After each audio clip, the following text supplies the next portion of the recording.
Good morning, guys. It's September 11th, and I'm sure many, if not most, Americans living today know and have a specific feeling regarding September 11th. And I've been thinking about this as I've been awake today about flashbulb memories.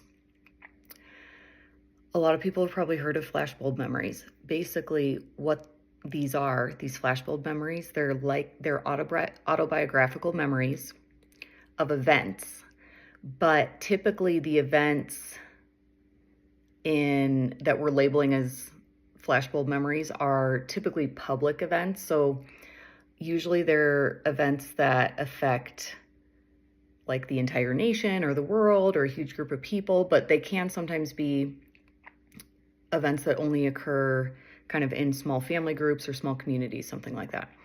But they're different than typical event memories because we remember intense, vivid details about, whether we were there in person when the event occurred or remembering where we were exactly when we heard about the event or when we saw coverage of the event.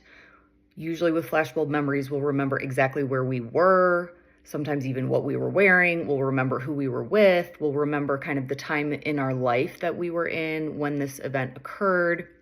And usually the recollections come with a lot of kind of like emotional weight. They're very emotionally charged. And typically people will remember these flashbulb memories and report on them with a lot of confidence. So the Kennedy assassination and the Challenger exploding and September 11th. And, there's a lot of these events as Americans that as a collective society, we all have as flashbulb memories, based on kind of how old we are and when we were alive and what we can remember at what ages and things like that.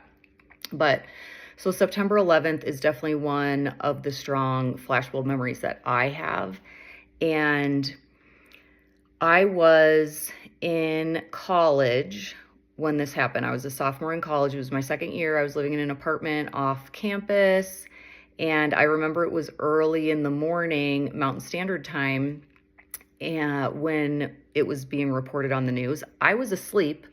My roommate, Audra, was already awake and out in the living room watching the news coverage of this horrific event, and she didn't even come wake me up or anything.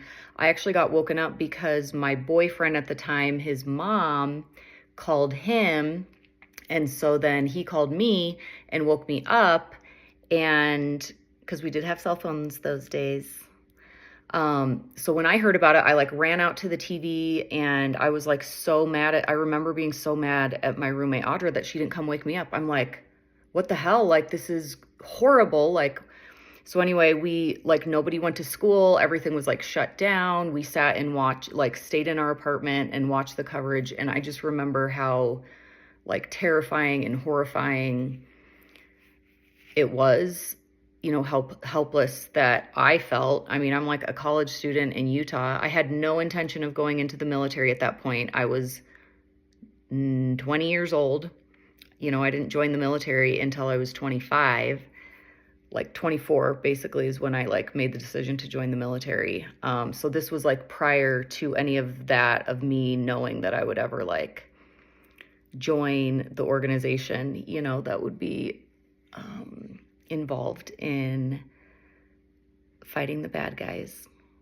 So anyway, this is one of my flashbulb memories. I have a very somber feeling and a very sensitive place in my heart for all of the innocent men and women that died that day, and also in the military, working with so many first responders and combat operators. I have a special place in my heart for all the emergency responders that were there at the Pentagon and in Manhattan that day, and everyone that sacrificed so much on that day, and also the many, many days and months to come, working with the aftermath of that, but then also the brave men and women that joined the military or were in the military at that time. And regardless of your political beliefs or your belief about why we declared war and why we're at war in Afghanistan and Iraq, like despite our personal opinions about all of that, like literally the people in the military like went and fought for our country.